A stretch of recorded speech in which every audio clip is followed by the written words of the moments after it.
देखिए कल जो भी ऊप्स के कॉन्सेप्ट चल रहे थे उसको थोड़ा और मूव ऑन करते हैं। फिर कल जो सीखा था उसके हिसाब से हमने क्या डिसाइड किया था कि ये क्या है हमारा, ये हमारा क्लास वेरिएबल है। सेल्फ के साथ जो भी अभी आ रहा है वो आपका इंस्टेंस वेरिएबल है। ठीक है, ये आपका ऑब्जेक्ट क्रिएशन है और ये आपका फंक्शन कॉलिंग है, इसे सिंपल में। ठीक है, अब यहाँ पे जो भी आप देख रहे हो, जैसे आपने फंक्शन बनाया, ओके, अभी इस फंक्शन में फॉर एग्जाम्पल नॉर्मली जब हम फंक्शन बनाते हैं, जैसे फॉर एग्जाम्पल आप एक फंक्शन बना रहे हो जिसमें आप स्टूडेंट का नेम पास कर रहे हो और मान लीजिए उसका एज पास कर रहे हो। ठीक, तो यहाँ पे तो आपने ऑब्जेक्ट बनाया। फन फंक्शन में आप क्या किया, नेम आपको जो भी, या तो आप यूजर से एंटर करवा लेंगे अपन, वेट ए मिनट, वो ज़्यादा बेटर रहेगा। यहाँ पे सेल्फ डॉट नेम में हम लोगों ने नेम डाल दिया। ठीक है, और यहाँ पे सेल्फ डॉट एज में हमने एज डाल दिया। ठीक है, अब इसको प्रिंट करवाने के लिए हम एक अलग से मेथड ले लेते हैं, ये नहीं यूज करेंगे हम। ठीक है, तो हमने एक नया मेथड बना दिया def शो के नाम से। ठीक है, और ये हमारा गेट डेटा के नाम से ले लेते हैं, नॉर्मली यही लिखते हैं अपन लोग, गेट डेटा और सेट डेटा लाइक दिस। तो ये सेट डेटा है, तो यहाँ से हम सेट कर रहे हैं, तो यहाँ से हम गेट कर रहे हैं। This is get method. कोई भी मेथड बनाना, कैसा भी मेथड बनाना, सेल्फ तो लिखना ही पड़ेगा। क्या आपको समझ में आएगी? बिना सेल्फ के आप कोई भी मेथड नहीं बना सकते। कोई भी मेथड बनाओगे, जीरो आर्गुमेंट मेथड यहाँ अलाउड ही नहीं है, तो सेल्फ तो आपको लिखना पड़ेगा। अब आपको प्रिंट करवाना है तो प्रिंट, जैसे सबसे पहले आपको क्या चाहिए, आपको नेम चाहिए, तो नेम जो है वो सीधा सीधा आपने प्रिंट करवा दिया सेल्फ डॉट नेम, और दूसरा आपको प्रिंट करवाना था एज, तो यहाँ पे आपने एज लिया और यहाँ पे आपने प्रिंट करवा दिया सेल्फ डॉट एज। ठीक है, अब होगा क्या, अब बाहर आए, ऑब्जेक्ट बना दिया। ऑब्जेक्ट बनाने के बाद अब हम यूजर से एंटर करवाते हैं। ठीक है, एन इज इक्वल टू, और यहाँ पे हम लोग इवेल फंक्शन ले लेते हैं, इवेल की नीड ही नहीं है, डायरेक्ट इनपुट लो और यहाँ पे लिखो एंटर नेम। ठीक है, नेम यूजर से ले लिया। उसके बाद में दूसरा आपका एज है। ठीक है, ये एक बार नीड नहीं है, हटाओ इसको, बेवजह का सारा फालतू कोड हटा दो। फिर आपको एज एंटर करवाना है, तो मान लीजिए ए लिख दिया और यहाँ पे इवेल फंक्शन के अंदर, और इवेल फंक्शन के अंदर आपने इनपुट किया और यहाँ पे आपने कर दिया एंटर। ठीक है, यहाँ से आपने एज कर डन। चलो, अब हम क्या कर रहे हैं, अब यहाँ से जो भी हमारा सेट फंक्शन है, कैसे कॉल करेंगे, एज डॉट सेट। किसी भी मेथड को कॉल कैसे करते हैं, object name dot method name, और यहाँ पे आपने एन और ए पास कर दिया। ठीक है, और यहाँ पे अब आपको किसको कॉल करना है, अब गेट मेथड को कॉल करना है। एट द एंड प्रिंट कौन करेगा, गेट मेथड ही तो करेगा। तो क्या समझ में आया कि हमने एक std नाम से क्लास बनाया, उस क्लास में दो हमने मेथड बनाए, सिंपल रेफरेंस मेथड। उसमें यहाँ पे ये एक मेथड क्या कर रहा है, पैरामीटर को गेट कर रहे हैं, और एक पैरामीटर उसको प्रिंट कर रहे हैं। ठीक है, यहाँ से ऑब्जेक्ट बनाए, एक ऑब्जेक्ट बनाया, उसको पास कर दिया, जस्ट लाइक दैट। ठीक है, और चेक करो,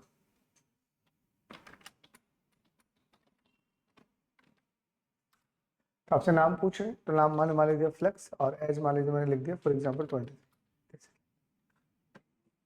तो एक परफेक्ट कोड बन गया आपका। अब एक क्लास के लिए कितने ऑब्जेक्ट बना सकते हो, जितने आप चाहो, अब जितने चाहो उतने ऑब्जेक्ट बना सकते हो। अगर आपने एक ऑब्जेक्ट एज बना दिया, अब आप चाहते हो कि नहीं हम तो दोबारा से और नाम अलग देना चाह रहे हैं, कोई दिक्कत नहीं, एज इट इज कॉपी, यहाँ नीचे गए, एक और ऑब्जेक्ट बना लिया, s1 is equal to std। ठीक है, और यहां से सेम टू सेम फिर पास कर दिया। ठीक है, चेक इट। ठीक है, पहला नेम मान लीजिए आपने फ्लक्स लिखा, एज आपने 23 लिखा, आ गया।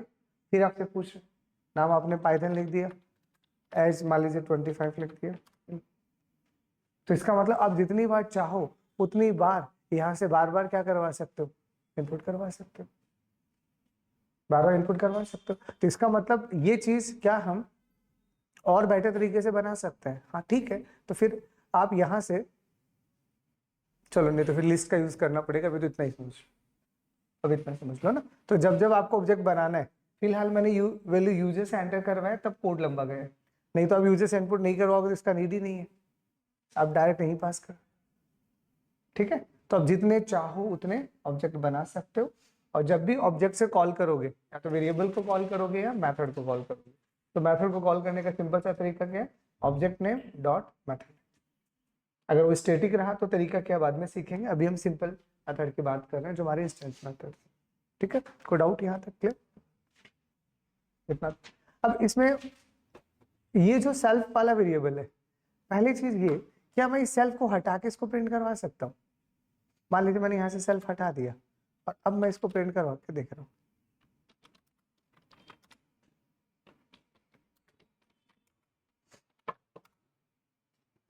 हुआ? नहीं। तो मतलब क्या समझ में आया आपको? आपको ये समझ में आया जैसे इसे अगर आप कंपेयर टू जावा समझते हो, तो जावा में यही काम आप कौन करता है? जो जावा में यही काम आपका दिस कीवर्ड करता है। For the work of the this keyword in Java, this keyword क्या करते हैं? तो this keyword basically current class को बिलोंग करते हैं और सुपर कीवर्ड पेरेंट क्लास को बिलोंग करते हैं। तो अगर आप दिस की बात करते हो तो आप करंट क्लास का बात कर रहे हो। तो करंट क्लास का कोई भी वेरिएबल है, या फिर एक सिंपल सा कंफ्यूजन क्या है, आप पैरामीटराइज वेरिएबल और क्लास वेरिएबल दोनों को सेम नाम से रखना चाह रहे हो। जैसे फॉर एग्जांपल मैंने यहाँ पे भी नेम एज कर दिया, देखो मैंने यहाँ पे भी तो नेम एज लिया, तो how you can declare it, then we can use this keyword है। और वहां पे भी अगर आपने दिस से कोई यूज किया है तो उसको यूज करने के लिए आपको दिस यूज करना ही होता है, वो मैंडेटरी होता है। तो यहाँ पे आपको क्या समझ में आया कि जिस भी वेरिएबल को अगर आप मेथड के अंदर यूज करते हो, जो बोलो उसको सुनना, जिस भी वेरिएबल को अगर आप मेथड के अंदर यूज कर रहे हो तो उससे इंडिपेंडेंट फ्रॉम द सेल्फ नहीं कर सकते, सेल्फ लगाना ही पड़ेगा। जैसे नॉर्मली हम इंट एक्स कॉमा वाई लिखते थे तो एक्स प्लस वाई लिखते थे ना, यहाँ पे आप एक्स वाई लिख के सिंपल भी यूज करते थे, but right now it is not possible. इस सेल्फ के बगैर इस मेथड के अंदर आप ये वेरिएबल यूज नहीं कर, ये ध्यान रखना। क्लियर इतना? चलो ठीक है। अब यही चीज अगर आप मुझे ये बोलो कि ठीक है चलो सर यहाँ तो समझ में आ गया, ठीक है, चलो मैं यहाँ से एक बार के लिए इस फंक्शन को कॉल कर देता हूँ, सेट फंक्शन को, और यहीं से मैं वैल्यू पास कर देता हूँ, है ना, यूजर से एक बार नहीं दे रहा, दे दिया मैंने, ओके। और गेट फंक्शन को कॉल करना आता है मुझे। अब मैं ये चाह रहा हूँ कि मैं ये जो वैल्यू है, क्या मैं इसे क्लास से बाहर भी यूज ले सकता हूँ?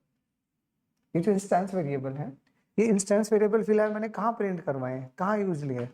With in the class, with in the class. ये सारा का सारा आपका क्लास है, क्लास कंटेंट का, है ना, ये सारा का सारा आपका क्लास है। तो क्लास के अंदर जो वेरिएबल लिखे हैं यूज कैसे करोगे? हमेशा याद रखना, बिना सेल्फ यूज नहीं होगा। अच्छा, क्या मैं क्लास से बाहर इनको यूज कर सकता हूँ? तो क्लास से बाहर क्या मैं यूज करते वक्त अब मैं ऐसा लिख दूं कि मुझे सिर्फ नेम चाहिए, मैं इस फंक्शन को कॉल नहीं करवा रहा, वैल्यू तो आई गई होगी, वैल्यू तो आई गई होगी, तो मुझे नेम चाहिए। तो क्या मैं इस नेम को फिलहाल के लिए, इस नेम को फिलहाल के लिए क्या सेल्फ डॉट नेम लिख सकता हूं? गलत तो कुछ है ही नहीं, आपने सेल्फ डॉट नेम लिखा है, तो क्या आप इसे क्लास से बाहर यूज कर पाओगे? हाँ? तो क्या बोल रहे हैं कि भैया सेल्फ तो डिफाइन ही नहीं है। इसका मतलब क्या समझ में है? इसका मतलब ये समझ में आया कि ये हमारा घर है ना, और हम घर के अंदर रह रहे हैं। तो घर के अंदर हम रह रहे हैं तो वहाँ एक अलग सिनेरियो बनता है। तो जैसे हम घर से बाहर जाएंगे, हमें कौन जानता है? कौन नहीं जानता। अब आप घर गए, आप आपसे मम्मी पूछती बेटा तू कौन? नहीं ना, क्योंकि घर वाले सब जानते हैं। ले घर के बाहर गए, दुकानदार के पास या किसी के भी पास, तो वो दुकानदार वाला तो पूछेगा बेटा आप कौन, क्योंकि वो आपको नहीं जानता। तो आप क्लास से बाहर जा रहे हो, then you are just totally unknown here, totally unknown हो आप, आपको कोई जानता ही नहीं है वहां पे। तो सेल्फ का तो सेंस ही नहीं बनता। तो सेल्फ के साथ आप सिर्फ क्लास के अंदर काम कर सकते हो, क्लास से बाहर नहीं जा सकते। तो क्लास से बाहर कैसे जाए? हाँ, तो क्लास से बाहर जाने के लिए you can use variable name, तो ऑब्जेक्ट नेम। तो अगर आप इसी को अगर ऑब्जेक्ट नेम के साथ यूज करते हो, चेक। तो सेल्फ कब तक है? सेल्फ तब तक है।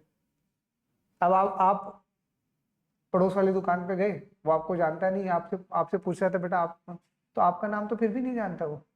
फिर आप कहते हो जी हम शर्मा जी के लड़के हैं।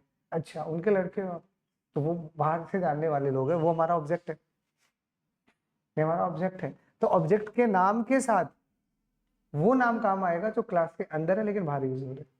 अंदर के लिए सेल्फ है और बाहर के लिए रेफरेंस है। बोले तो बोले हम खुद के लिए तो खुद है लेकिन बाहर वालों के लिए घर वाले हैं, ताकि उनको यूज कर सको आप। तो इसके बगैर आप उसे यूज नहीं कर पाओगे। बट क्या इसे मैं ऑब्जेक्ट की बजाय क्लास के नाम से यूज कर सकता हूँ? थोड़ा सा और एक्सपेरिमेंट कर लेते हैं, है ना? तो ये तो समझ में आ गया कि सेल्फ क्लास से बाहर काम नहीं करता। क्लिक हो गया? चलो ठीक है। अब क्लास के बाहर कैसे काम करोगे? तो जी ऑब्जेक्ट के नाम से करेंगे, वो भी समझ में आ गया। बट क्या मैं क्लास के नाम से इसी सारे खेल को खेल सकता हूँ? Type object STD has no attribute name. तो ये क्या बोल रहा है? ये बोल रहा है कि भैया आप एसटीडी डॉट नेम ले रहे हो, बट ये एसटीडी नेम काम क्यों नहीं आ रहा? आपको क्या लगता है काम क्यों नहीं आ रहा? क्योंकि ये एसटीडी वाला काम तब आएगा जब आपने यहाँ नहीं, यहाँ पे एक वेरिएबल डिफाइन कर।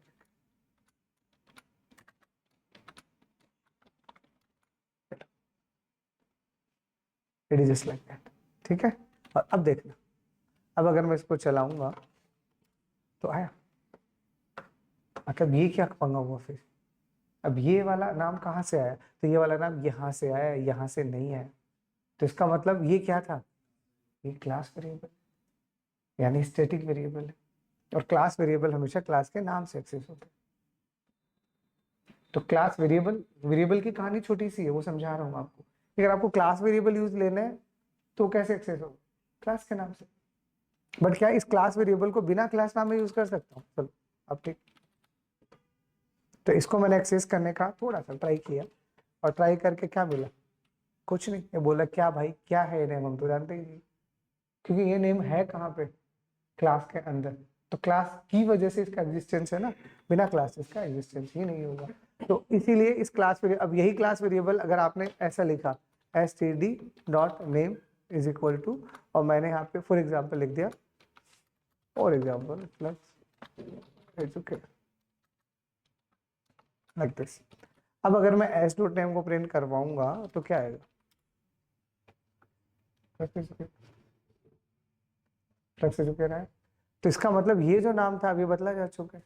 बट क्या अगर मैं कोई दूसरा ऑब्जेक्ट बनाता हूँ, ये मेरा एक ऑब्जेक्ट था, क्या अगर मैं कोई दूसरा ऑब्जेक्ट अगर यहाँ बनाता हूँ, मैंने कोई दूसरा ऑब्जेक्ट बना दिया S1, ठीक है, और S1 को ठीक है यही डेटा दे दिया, और मैं यूज नहीं करता, और मैं इसको अब प्रिंट करवा रहा हूँ, तो अब क्या होगा? ये तो भी सेम है। अच्छा, तो क्या मैं यहाँ पे आके और फिर से अगर std डॉट नेम लिख के, और यहाँ पे मैं ऐसा लिख देता हूँ for example Python is great, okay, तो अब आपको क्या लगता है यहाँ पे क्या आएगा और यहाँ पे क्या है? क्या लगता है? यहाँ पाइथन इज ग्रेट आएगा, यहाँ पाइथन इज ग्रेट आएगा। This is a class variable, और एक बार इसका अपडेट करोगे तो सबके पास सेम जाएगा। ये वाला नीचे की तरफ सबके पास सेम जाएगा, मतलब इसके नीचे की तरफ अगर आपने इसके नीचे कुछ भी लिखा है तो सेम जाएगा, बट ऊपर अगर आपने कुछ भी लिख रखा है ये इस ऑब्जेक्ट तक ही रहेगा। थोड़ा सा लिटिल बिट चेंज है, ठीक है, ओके। इसी में अब अगर मैं ये चीज ऐसे नहीं लिखता, चलो दूसरा तरीका, ये क्लियर? अब मैं यहाँ पे सिर्फ s डॉट नेम लिखता, ठीक है, और यहाँ पे भी मैं s डॉट नेम लिखता, इसका मतलब प्रिंट करवाने के लिए भी मुझे s डॉट नेम भी लेना पड़ेगा, और यहाँ पे भी मुझे s डॉट नेम भी लेना पड़ेगा, ठीक है। और अब अगर मैं इसे यूज लेता हूँ तो उसे, ठीक है, बट ये डिफरेंस कहाँ और कैसे होंगे, वो थोड़े कुछ एस्पेक्ट्स होते हैं जहाँ पे इनको यूज लिया जाता है। पर नॉर्मली आप ऑब्जेक्ट के साथ यूज ले रहे हो तो मतलब आप रेफरेंस की बात कर रहे हो, यानी इंस्टेंस की बात कर रहे हो, और क्लास के साथ ले रहे हो मतलब आप क्लास वेरिएबल की बात कर रहे हो। इतना एक बार आपको क्लियर होना चाहिए समझाने के पॉइंट ऑफ व्यू से। अब अलग कॉन्सेप्ट, चलो लिटिल बिट, क्योंकि क्लास के अंदर क्लास और ऑब्जेक्ट को तो हमने समझ लिया, अंदर वेरिएबल को समझना है, मेथड को समझना है, वो एक प्राइमरी गोल होता है, आज उसको अच्छे से समझ लो, है ना, उससे आपका विजन बन जाएगा। अब अगर मैं इस मेथड को कॉल नहीं करता, फॉर एग्जांपल मैंने सेट फंक्शन को कॉल नहीं किया और मैंने सीधा गेट मेथड कॉल कर दिया, आउटपुट क्या है? मैंने सेट मेथड को नहीं कॉल किया, मैंने सीधा गेट मेथड को कॉल कर दिया। व्हाट इज आउटपुट है? बताओ।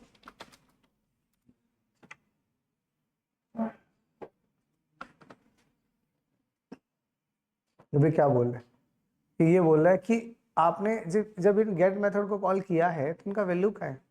Value, where is the value? तो ये वैल्यू कहाँ थी? ये वैल्यू तो सेट मेथड में थी।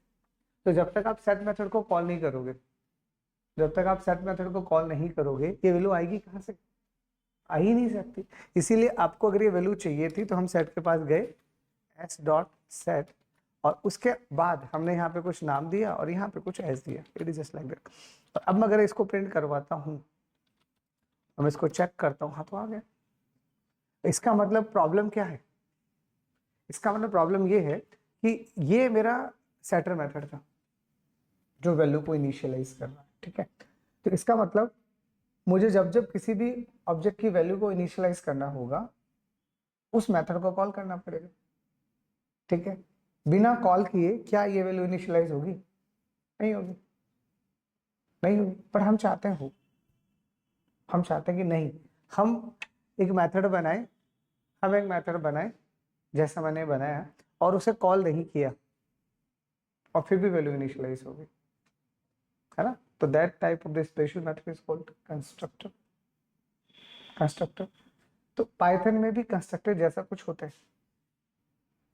सी और C plus plus, C plus plus और जावा से बिल्कुल डिफरेंट, अलग दुनिया का प्राणी, ठीक है। तो दैट इज योर कंस्ट्रक्टर। तो नॉर्मली हम कंस्ट्रक्टर के बारे में क्या जानते हैं? What is the meaning of the constructor? क्या काम आता है कंस्ट्रक्टर?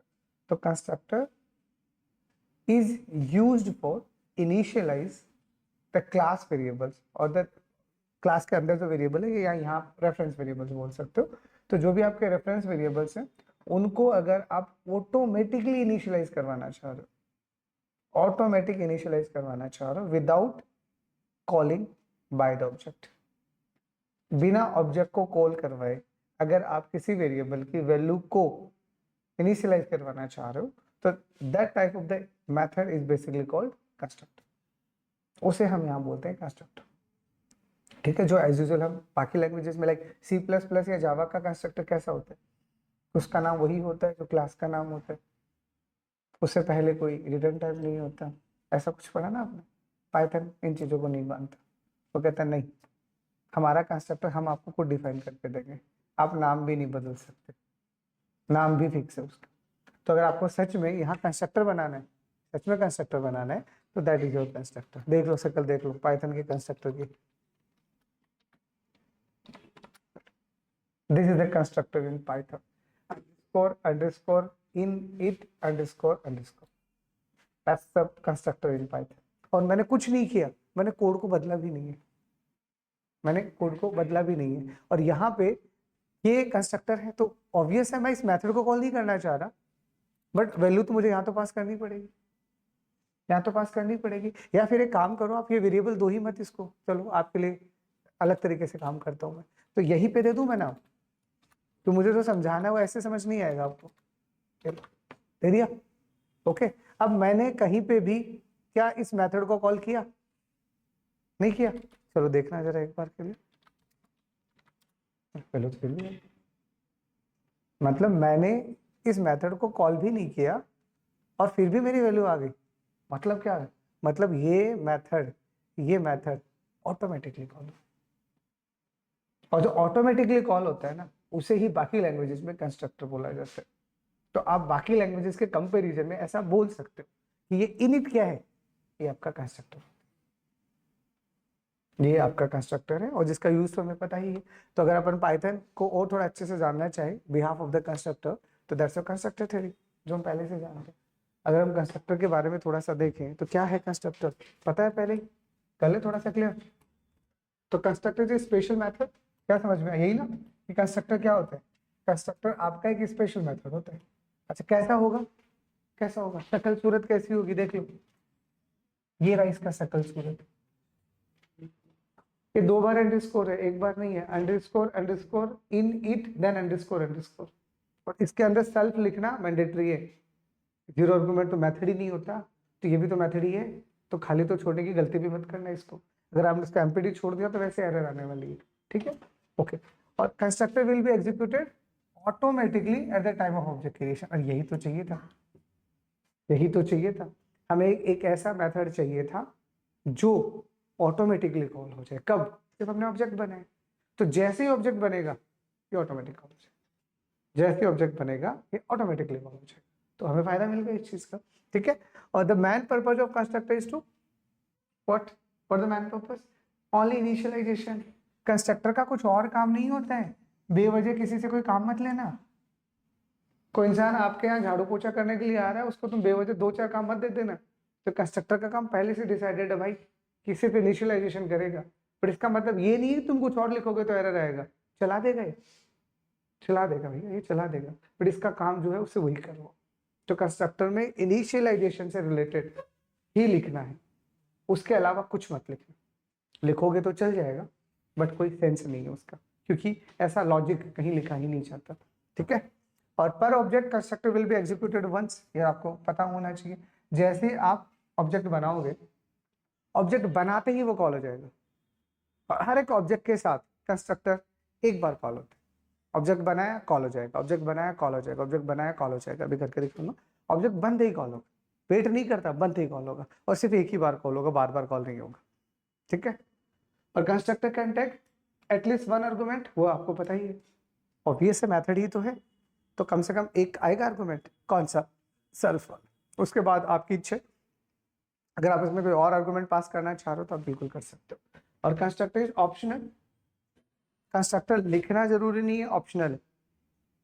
अगर हम कंस्ट्रक्टर नहीं लिख रहे हैं इसका मतलब डिफॉल्ट कंस्ट्रक्टर एग्जीक्यूट हो रहा है, क्योंकि ऑब्जेक्ट तो हमने बनाया ना। तो जैसे ही ऑब्जेक्ट बनता है कंस्ट्रक्टर कॉल होता है।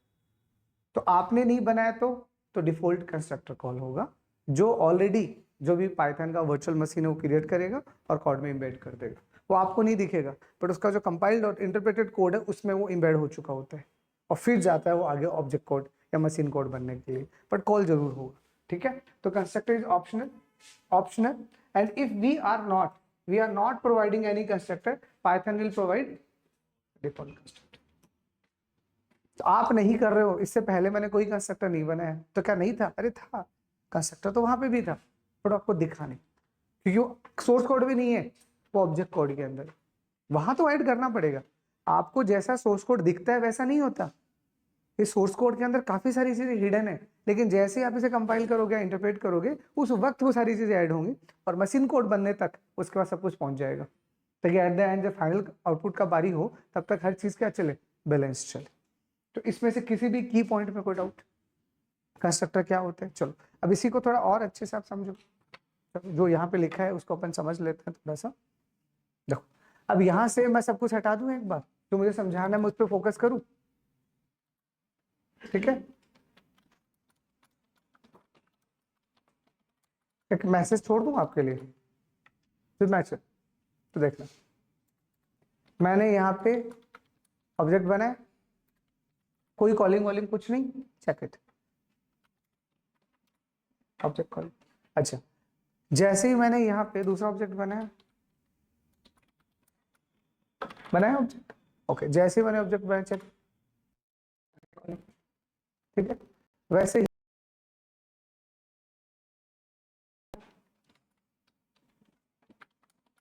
Again object. तो क्या हो रहा है? क्या समझ में आ रहा है कि जब जब ऑब्जेक्ट बनाओगे, जब आप ऑब्जेक्ट बनाओगे, हर एक ऑब्जेक्ट के बनते ही ये कॉल होगा, हर एक ऑब्जेक्ट के बनते ही ये कॉल होगा। अगर आप नहीं देते हो तो नहीं होगा, ठीक, क्लियर?